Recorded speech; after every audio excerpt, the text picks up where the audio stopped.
La directora estadounidense de origen palestino Cherien Dabis nos presenta su película All That's Left From You o Lo que queda de ti, una saga familiar de diferentes momentos en la historia de la ocupación israelita en Gaza. Hablamos con Cherien sobre su película. Gracias a Josh Haurutanian de Divergent PR en Los Ángeles por facilitar esta entrevista. I believe that the key of this film is restraint. How can your state of mind be a shift in the midst of what is happening right now? Wow, you believe that it's restraint? Yeah. Did I hear that correctly? Wow, I appreciate that. I started writing this and thinking about this long before recent events, of course. But even despite the recent events, I realized that the movie was in some ways the message of it was more important than ever, and that I had to continue practicing that restraint even despite, like the unbelievable massacres that we're seeing. Because ultimately I wanted the message of the movie to really be about hope and humanity. Like, what can we do with all of this pain and suffering, with this inheritance of grief and trauma? What can we do with it? And in some ways, I wanted the movie to kind of honor the humanity of the Palestinian people, all of the humanity and generosity and love and patience that they've shown over the last 80 years. So in some ways, I was really inspired by like the Palestinian people that I know who have practiced like unbelievable restraint and have shown such great humanity, and people within my own family who've really found ways to try to channel their grief and their anger into something else so that they can continue living their lives and not kind of be clinging to something that is just going to destroy them. I read that you had experience in a checkpoint when you were a child. How Mhm. this affect you in your life and this movie? A lot of this movie is inspired by my father and my relationship with him. He's Palestinian from the West Bank and he was exiled in 1967. And so I grew up in the diaspora and I was born and raised in the diaspora, but returning to Palestine, when I was a child and seeing my dad, humiliated and harassed at borders and checkpoints.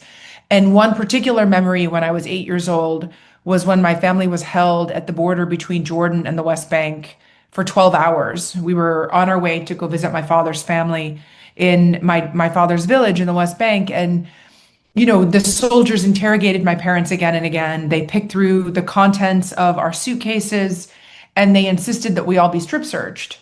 And I just remember my dad's face like burning with humiliation.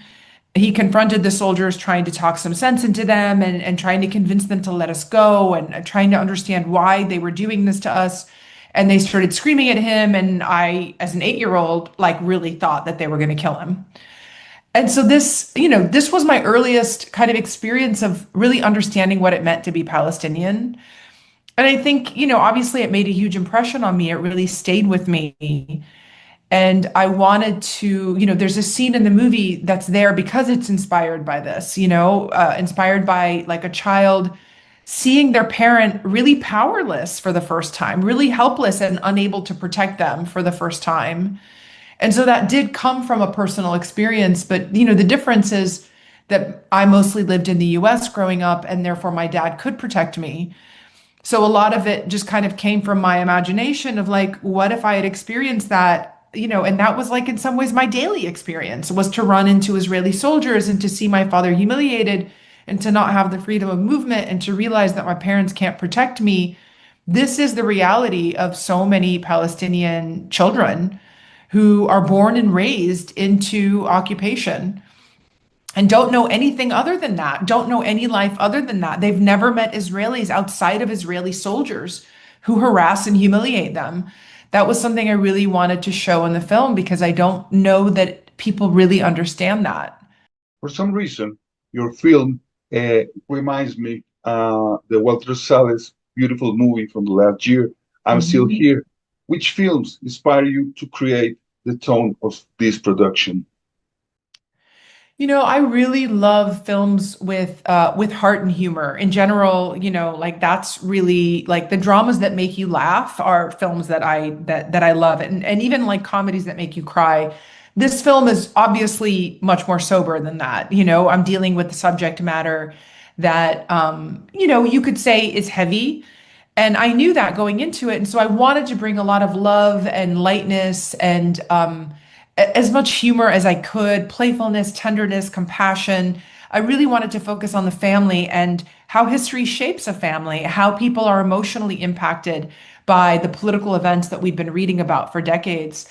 And so, I mean, I love that you brought up Walter Sallis's film. There's so much life and joy and family and a spirit of resistance in that film. The idea that living our lives is an act of resistance, like really deciding, like choosing life, choosing to show our humanity and lead with our humanity.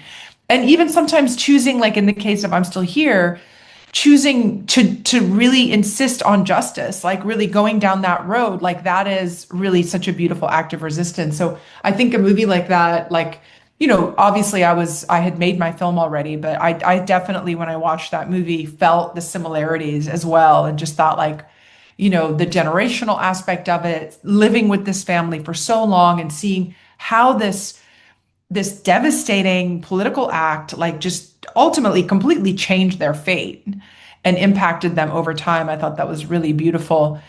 For this film, I have to say I was also inspired by, it might not seem as obvious a reference, but I was really inspired by Barry Jenkins' Moonlight. And the reason for that is because what I found so profound about that film is that you go so much into the details of this one person's life, and you see how these events, like you choose kind of one event that like radically shifted this person's identity and propelled them into the next phase of their life. And I found that so moving in that film. And it inspired me to think about this film in a similar way, which is that how can I choose one event in each time period that profoundly impacts the characters and changes their relationships with each other and changes the trajectory of who they become. And so that film actually really, really inspired me. Just and the tone of that movie, the beauty, the poetry, the tenderness, I just found so moving. Here in Latin America, they have always told us that Palestina is a desert, is only dust and desert. But Right. it's striking how you analyze the degradation of the territory. What can you tell us about this degradation of the territory that you've been showing very subtly in your movie? Yeah, I mean, it's interesting. You brought up like the myth that so much of the world has been told that Palestine was a land without a people for a people without a land, that it was desert, that, they made the desert bloom.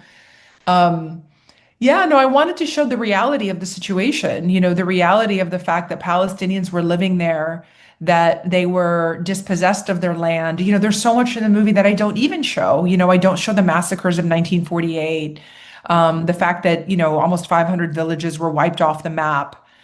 But what I do show is one family being dispossessed of their land, being thrown into a refugee camp, living life under occupation. And you see their lives becoming kind of narrower and narrower, as we see the degradation of the West Bank in this case, because the family is, ultimately ends up in a refugee camp in the West Bank.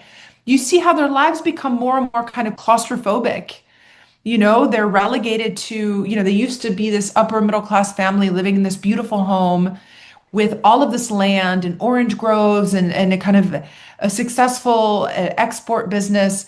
And now they're in a refugee camp, and you see the difference in their home and the fact that now they're in an urban jungle. There's no land, there's not even any trees around them. And so you see this radical shift in their lives and their livelihoods.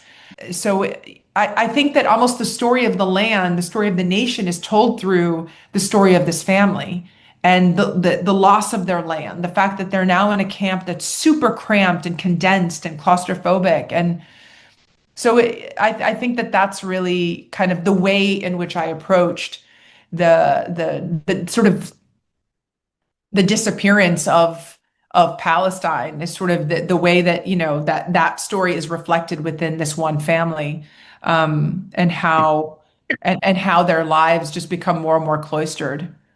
This Okay. year, there's a Spanish film with the same name of your movie. Are you aware of this? Or I'm did not you? aware of it. No, what's it Yeah, called? It's the it's same called exact title? Lo que queda de mí. When I look up your movie in Google, I have troubles because they're called the same in Spanish. Lo que queda Okay. de mí or lo que queda de ti.